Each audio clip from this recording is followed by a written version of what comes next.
Hello everyone, today I will show you how to change underline opacity or make underline transparent.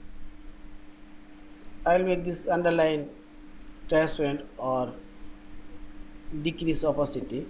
Click this tools option. Now select comment option and click on this text and select underline. Now click this underline color option.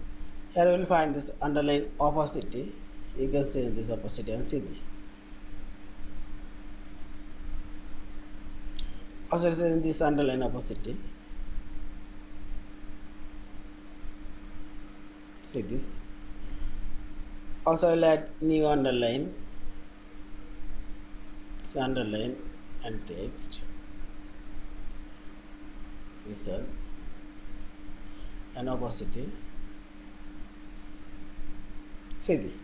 In this way you can change your underline color opacity. Yeah. Thank you for watching. Please subscribe, like, share and comments.